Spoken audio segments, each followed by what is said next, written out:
O sorriso que cortava como facas. O salão estava cheio daquele brilho falso que só festas de aniversário têm, balões dourados, taças que tilintavam sem motivo, risadas que soavam como latas de refrigerante sendo abertas. Eu tinha escolhido o vestido vermelho de propósito, aquele que ele sempre dizia ser demais para mim, como se beleza fosse um privilégio que eu precisasse merecer. Mas naquela noite, enquanto os convidados me abraçavam com beijos úmidos e frases vazias, meus olhos não saíam dela. A ela em questão era a nova sócia do escritório do meu marido, a tal Ana Clara, cujos saltos agulha pareciam ter sido feitos para esmagar autoestimas. Não que eu fosse insegura, pelo menos não até 3 meses atrás, quando comecei a encontrar fios de cabelo loiro grudados no encosto do banco do carro dele. Loiro como os dela. Loiro como o meu era, antes de eu cortar tudo numa tarde de choro mudo no banheiro. Parabéns, minha linda. Ele me beijou a bochecha, o cheiro de uísque e mentira me fazendo recuar um passo.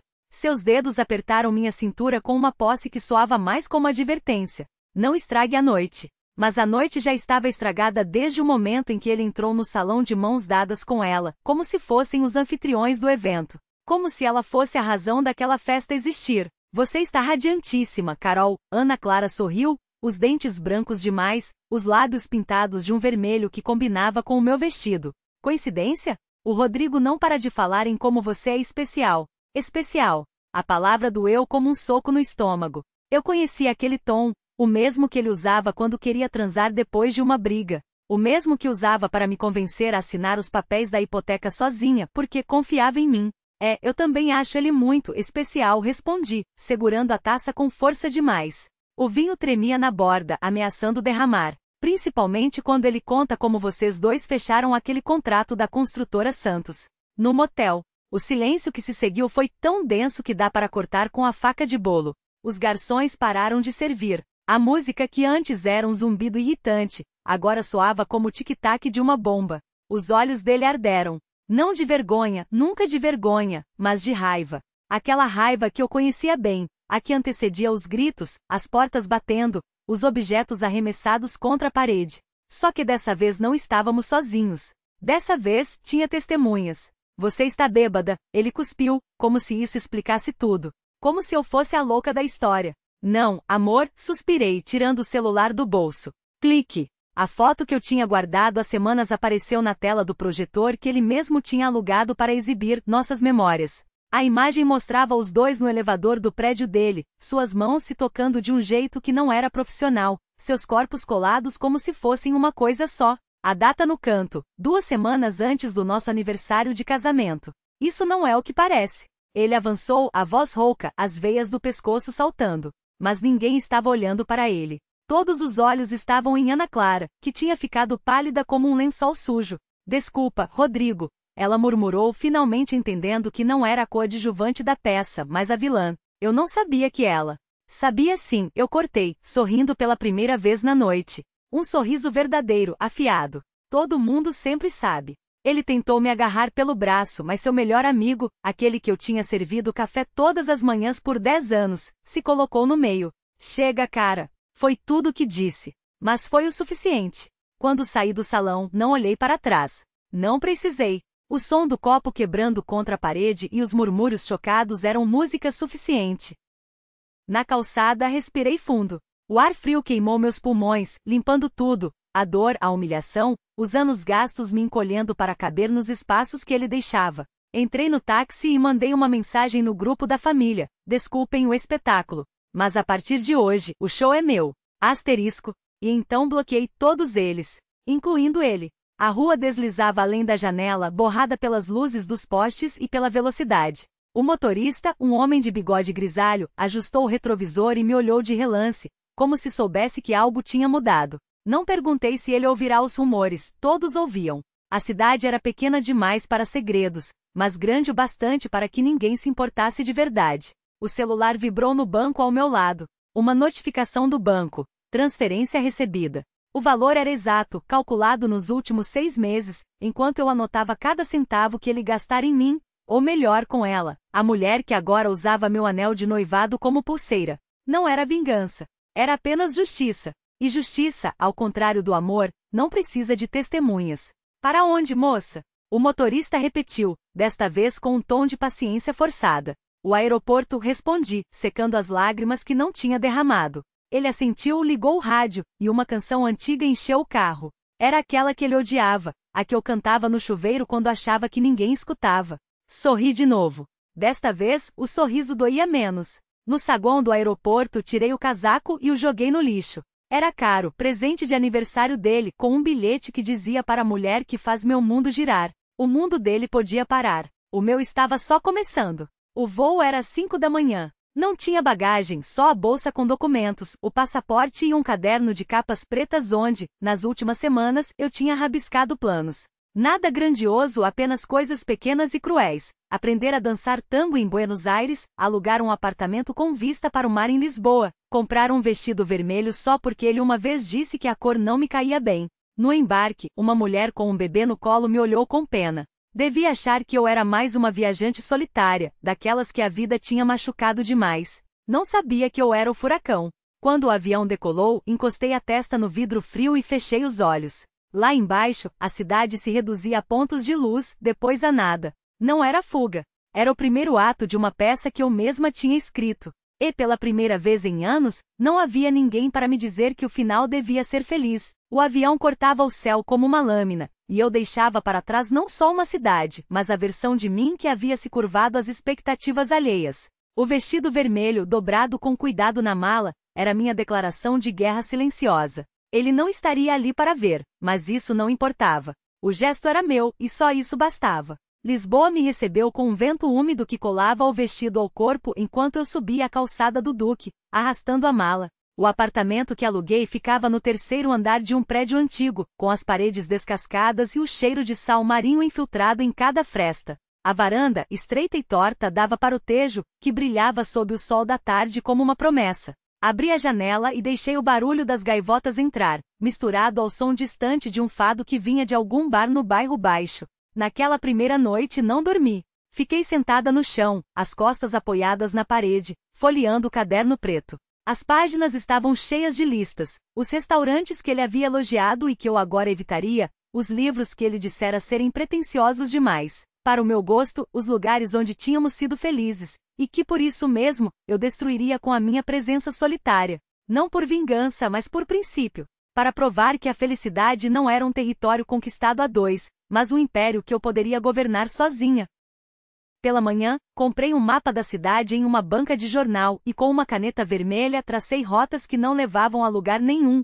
Caminhei até Alfama sem rumo, perdi-me de propósito nos becos, deixei que estranhos me dessem direções erradas.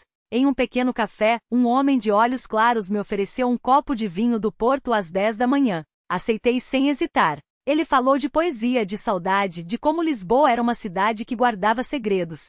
Eu sorri, mas não contei os meus. À noite, vestida de vermelho, entrei sozinha em um restaurante onde as mesas eram dispostas em círculos íntimos, feito para casais.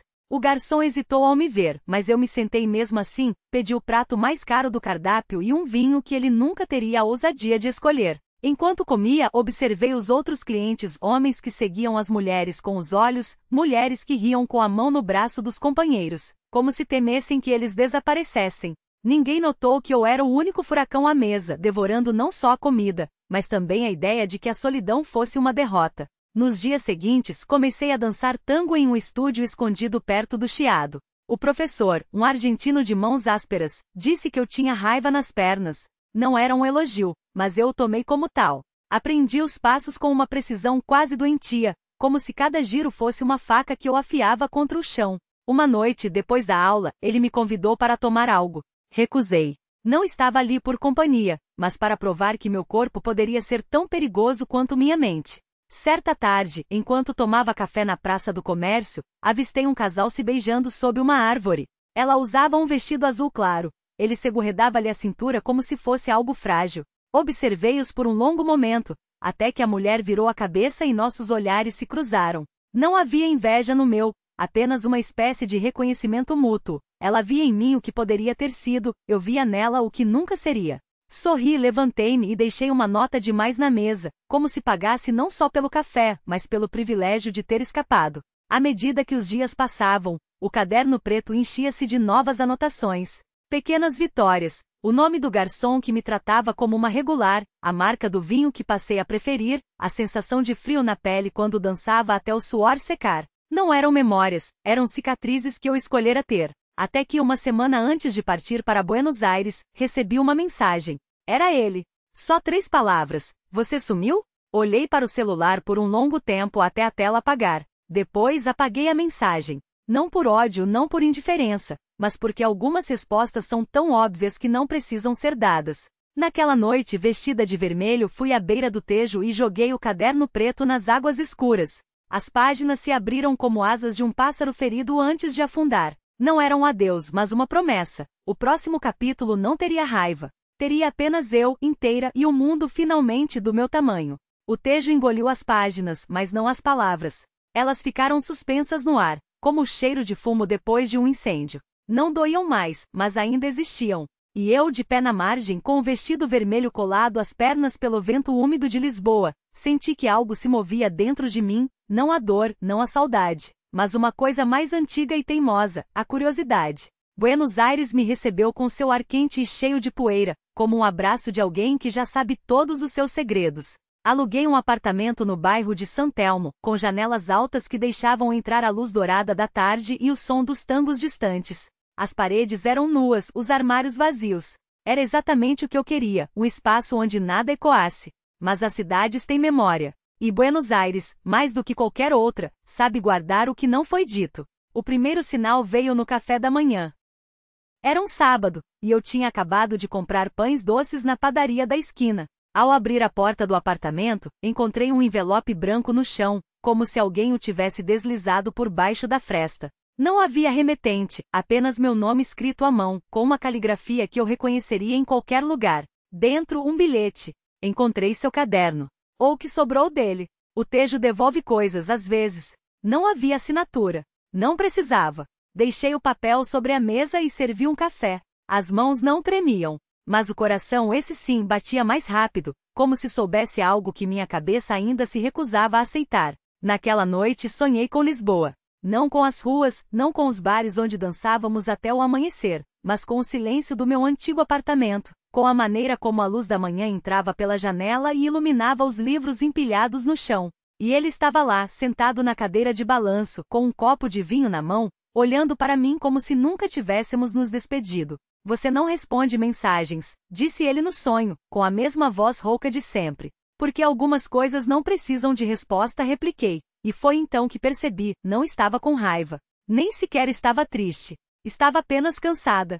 Cansada de carregar o peso de uma história que já tinha acabado. Acordei com o gosto de vinho na boca. No dia seguinte fui ao Correio Central. Não por causa do bilhete.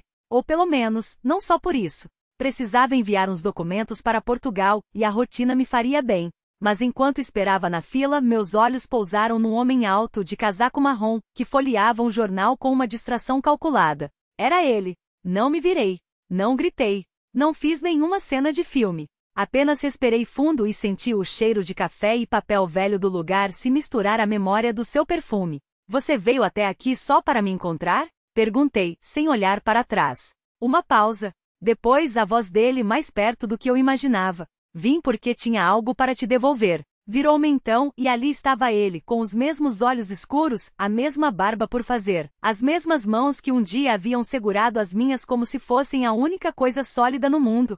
Mas havia algo diferente. Uma quietude. Como se, assim como eu, ele também tivesse deixado algo para trás. O que? Perguntei, cruzando os braços. Ele tirou do bolso um pequeno objeto envolto em papel pardo. Desdobrou-o com cuidado e colocou na minha palma. Era a rolha da garrafa de vinho que havíamos aberto na nossa última noite juntos. Aquela que eu tinha guardado sem saber porquê e que depois, na pressa de partir, deve ter ficado para trás. Achei que você fosse querer, disse ele, encolhendo os ombros.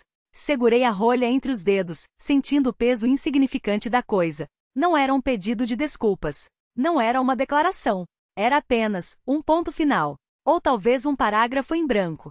Obrigado, disse, e foi estranho como a palavra soou sincera. Ele assentiu. Não tentou me tocar. Não tentou preencher o silêncio com promessas ou explicações. Apenas ficou ali, como se soubesse que algumas coisas não precisam ser ditas para serem entendidas. Cuida-te, Clara, murmurou finalmente. E então se foi, desaparecendo entre a multidão do correio, como se nunca tivesse estado ali. Guardei a rolha na gaveta da mesa de cabeceira. Não a joguei fora. Não a coloquei num altar de memórias.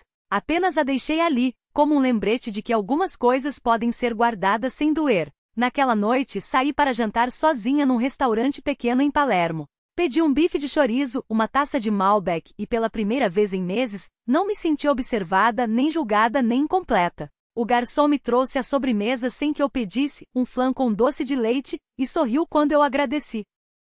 Você tem um sotaque lindo, disse ele, e eu ri, porque era a primeira vez que alguém me dizia isso sem que soasse como uma despedida. É português, respondi, mas estou aprendendo a gostar do castelhano. Ele assentiu, como se entendesse mais do que as palavras. Buenos Aires é boa para isso, para aprender a gostar das coisas de novo. Nos meses que se seguiram, a cidade foi se revelando. Aprendi a dançar tango nos milongas de La Catedral, a tomar mate nos parques ao sol da tarde, a rir das piadas dos taxistas que sempre tinham uma história para contar. Conheci uma mulher chamada Valeria, professora de literatura, que me levou a feiras de livros usados e me apresentou a Borges como se fosse um velho amigo. Conheci um músico de bandoneon que tocava nas esquinas e me ensinou que a melancolia não precisa ser triste, pode ser apenas uma cor, como o azul do céu antes da chuva. E aos poucos, as cicatrizes que eu escolhera ter começaram a se transformar em algo mais. Não desapareceram. Não se tornaram invisíveis. Apenas deixaram de doer. Um ano depois, recebi outro envelope. Desta vez, não havia bilhete. Apenas um cartão postal de Lisboa, com a imagem do Tejo ao pôr do sol. No verso, uma única frase. A cidade também te devolveu algo. Sorri, porque sabia que não era sobre ele. Não era sobre nós. Era sobre mim. Era sobre a mulher que, uma noite, tinha jogado um caderno nas águas escuras e, sem saber, tinha plantado uma semente. Agora finalmente ela florescia.